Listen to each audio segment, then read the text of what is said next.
Iran ने कहा है कि वो युद्ध विराम की बातचीत सिर्फ अमेरिकी उपराष्ट्रपति जेडी वेंस के साथ ही करेगा, किसी और के साथ नहीं।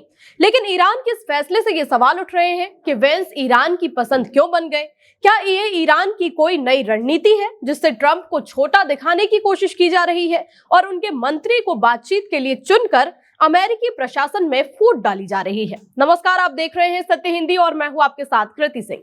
ईरान ने कहा है कि वो स्टीव विटकॉफ और जेरेड कुशनर के साथ बातचीत नहीं करेगा और ना ही ट्रंप से बात करेगा, क्योंकि ईरान भी उन्हें इस्राएल के एजेंट मानता है। ईरान ने इसके बजाय जेडी वेंस के साथ बातचीत करने की मांग की है। यानी अब अमेरिका के उपराष्ट्रपति जेडी वेंस, जो खुद को ईरान युद्ध के खिलाफ लेकिन राष्ट्रपति के समर्थक बताते हैं, इस युद्ध को खत्म करने के लिए बातचीत कर सकते हैं। एसोसिएटेड फ्रांस की रिपोर्ट के मुताबिक ईरान ने अमेरिका को बताया है कि वो मौजूदा युद्ध खत्म करने के लिए बातचीत जेडी वेंस के साथ करना चाहता है, ना कि डोनाल्ड ट्रंप या उनकी टीम के अन्य लोगों के साथ। अब सबसे बड़ा सवाल तो यह है कि ईरान आखिर जेडी वेंस को ही क्यों चुन रहा है। दरअसल जेडी वेंस की छवि अमेरिका में थोड़ी अलग मानी जाती है। वे पूरी तरह इस युद्ध के पक्ष में नहीं है, लेकिन राष्ट्रपति का खुलकर विरोध भी वो नहीं करते हैं, यानी उनका रुख बीच का है। ईरान को लगता है कि जेडी वेंस बाकी नेताओं के मुकाबले इस विवाद को बातचीत से खत्म करने के लिए ज्यादा जल्दी तैयार हो सकते हैं।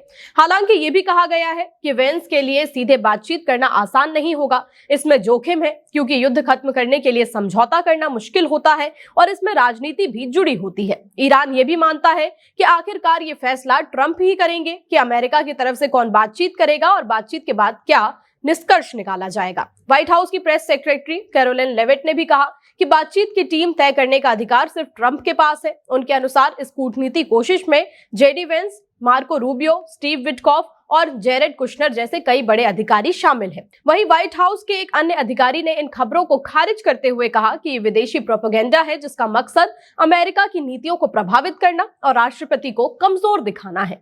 अब जेडी वेंस के नजरिए से देखें तो ये स्थिति उनके लिए एक बहुत बड़ा मौका भी है और बहुत बड़ा जोखिम भी है। मौका इसलिए है क्योंकि वे खुद को शांति का समर्थन करने वाले नेता के रूप में पेश कर सकते हैं और भविष्य में डोनाल्ड ट्रंप के संभावित उत्तराधिकारी के तौर पर अपनी पहचान मजबूत कर सकते हैं। इससे वो रूबियो और हेक्सेट जैसे सख्त रुख वाले नेताओं से बिल्कुल अलग नजर आएंगे। लेकिन इसमें खतरा भी है। अगर बातचीत सफल नहीं होती तो उनकी छवि को सीधे नुकसान हो सकता है। साथ ही युद्ध खत्म करने के लिए समझौता करना आसान नहीं होता, क्योंकि इसमें राजनीति भी है और सैन्य हालात दोनों शामिल होते हैं, और वो भी ऐसे समय में जब अभी से ही वेंस को अपनी ही रिपब्लिकन पार्टी के अंदर से आलोचना का सामना भी करना पड़ रहा है। विशेषज्ञों का मानना है कि जो ट्रंप की अमेरिका फर्स्ट की नीति है वो उनके व्यक्तिगत स्वभाव से भी मिलती है, यानी कि वो ट्रंप फर्स्ट की नीति पर भी काम करते हैं। अब अगर वेंस ने युद्ध रुकवा दिया, उन्हें हर तरफ से ज्यादा वाहवाही मिली और ट्रंप का नाम युद्ध भड़काने वालों में और वेंस का नाम रुकवाने वालों में आया, तो ट्रंप वेंस के खिलाफ भी कोई कड़ा कदम उठा सकते हैं।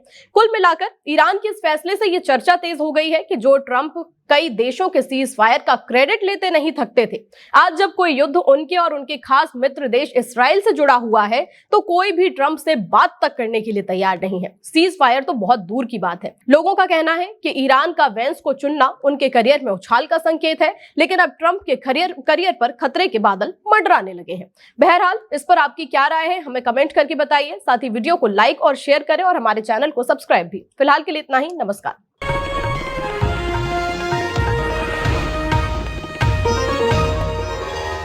Copyright disclaimer under Section 107 of the Copyright Act 1976. Allowance is made for fair use for purposes such as criticism, comment, news reporting, scholarship, and research.